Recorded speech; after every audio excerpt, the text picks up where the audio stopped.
Okay, so hello everyone. My name is Linh. I'm from Vietnam, and it's my great honor to become a speaker at our showcase today. And I'm more than willing to share about my research paper.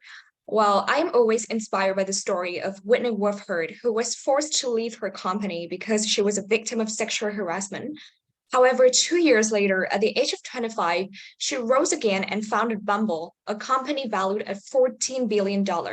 So I strongly believe that sexual harassment could never be a barrier, preventing women from making a mark, even in male-dominated industries. So to narrow the scope of such a big issue, I aim to let my research paper uh, examine sexual harassment in the gaming industry and investigate whether gender-based discrimination is a predictor to high turnover rates of female in Ubisoft and Activision Blizzard, two gaming giants. Next slide, please. So to this end, I extracted data from job-seeking websites Glassdoor.com and Inhersite.com. Then I analyzed those information using nCapture for NVivo. Next slide, please. The first part of my research paper is literature review. So the video game industry is normally perceived as a gendered pursuit. In 1972, gaming started as a genderless industry. However, from 1975, the industry experienced a massive recession, and financial pressures forced video games to take a different approach. So in late 1985, Nintendo sold its Nintendo Entertainment System and marketed exclusively to boys. Following its success, many gaming companies marketed heavily towards boys, making it to be thought of as an activity exclusively for men. With significant growth, the video game industry is considered as an industry of ample opportunities. As a result, there is a surge in the number of female walking into the video game industry. It's pointed out that women accounted for 45% of gamers in the United States in 2021, up from 41% during the previous year. Although the industry has attracted new categories of game developers, including women, gaming continues to be perceived as an activity for males. Research reveals that several video games tend to use disrespectful representations of female gender. Also, women are less encouraged to play games as video games are associated with stereotypical male characteristics. Also, a study in 2016 concluded that female game developers in Sweden are understood as knowledgeable about female games preferences, but possess no general skills attractive to the video game companies. So as you can see across these studies, there's consistent evidence that the video game industry is still biased towards men, despite the fact that there are more women entering this industry. And the last part, sexism in the form of sexual harassment, is not just emerging.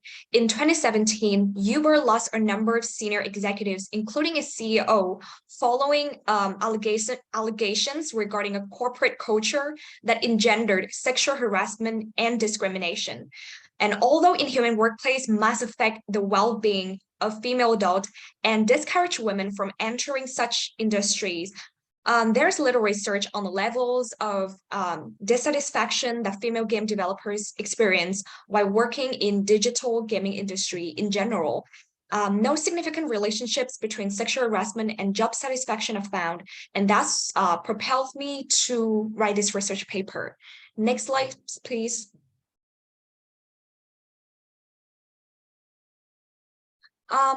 I would love to tell you a little bit about the background and context of Activision Blizzard and Ubisoft. In 2020, Ubisoft, it's a French video game company headquartered in Montreal with development studios across the world, witnessed its high-ranking employees resign from the company as it was accused of ignoring and covering up sexual harassment, abuse, and other misconduct. It faced claims of abuse in France, Canada, and Singapore. Whereas Activision Blizzard hit 2 consecutive sexual harassment lawsuits in 2021 and 2022. At first, I intended to interview current and former game developers at Ubisoft and Activision Blizzard. Their narratives could reveal over women's experiences working in the game industry and indicate their extent of job satisfaction. However, they were not allowed to freely speak out about their experiences at the former companies due to the non-disparagement contracts they signed before leaving the company. Therefore, I must rely on previously published interviews, public written texts about the workplace in the video game industry, and anonymous revelations on Glassdoor.com and in her site platform. First, I use Glassdoor.com, which allows current and former employees to leave anonymous reviews of the company. Users are asked to evaluate the pros and cons of a particular company based on their personal experiences. They could also rate its organizational culture on a 5-point scale. I filtered through more than 3,400 current and former employee review of Ubisoft and Activision Blizzard, respectively.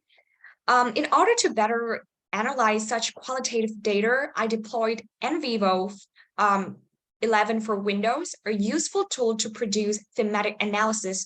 In addition, to effectively capture web pages of employee reviews, I utilize and capture for NVivo. Next slide, please. Okay, so this is the Glassdoor.com. You can see the reviews of former employees on 5-point scale. Yeah. Why Glassdoor.com provides great insights into the working environment of Ubisoft and Activision. Employee reviews posted to this platform often center on experiences of both male and female. Due to the anonymous nature of Glassdoor, it's a little bit difficult to have a closer look at women's experiences in the gaming industry. Therefore, in order to collect data from women exclusively, I also use inhersite.com. I collected and shifted through more than 200 ratings about Ubisoft and more than 200 ratings about Activision Blizzard posted to inhersite.com. And yeah, again, I utilize and capture extension for NVivo to produce thematic analysis. Next slide, please. And here are the results.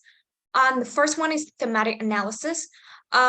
My thematic analysis reveals that a good number of employee reviews made a direct reference to Ubisoft and Activision Blizzard's sexist culture. Once the longitudinal approach is taken, sexism and sexual harassment in the workplace in the particular evolves over time. It's found that sexual harassment has persisted in Ubisoft since 2015 and persisted in Activision throughout the company's entire history. The next one is descriptive analysis. Next slide, please. Figures suggest that the overall job satisfaction of offices where there was an accusation of sexual harassment, Canada, Singapore, and France, is lower than at offices where there is no accusation of gender-based discrimination, Brazil, Australia, and Scotland. Next slide, please. Also, nearly 50% of all employees who left Activision Blizzard in 2021 were women. This is notable because with the company only employing 20% women, you would expect them to leave at a rate similar to the existing rate of the company, but instead, they're leaving at more than double that rate. Next slide, please. So, despite efforts to improve gender diversity in the workplace, Activision Blizzard has seen a decrease in the proportion of female employees since the 2021 crisis. The research also suggests that rampant sexual harassment in the toxic workplace culture caused female game developers to leave the industry. This paper, however, limitations of publicly available data have restricted the potential to explore further analytic techniques. Next slide, please. Therefore, I would love that future studies should continue to employ analytic software and existing data resources to complement and deepen the study of sexual harassment at the workplace. Scholars can explore further implications of gender disparities and inequalities at the workplace, establishing a strong relationship between sexual harassment and mental health of female employees. Such knowledge is crucial in that business, including gaming companies and those belonging to other industries. This knowledge can help them gain valuable insights into the issue and make informed decisions to bridge the gender gap and to provide women with enhanced access to fields that are normally male-dominated. Thank you. That's the end of my presentation. Thank you so much for your attention.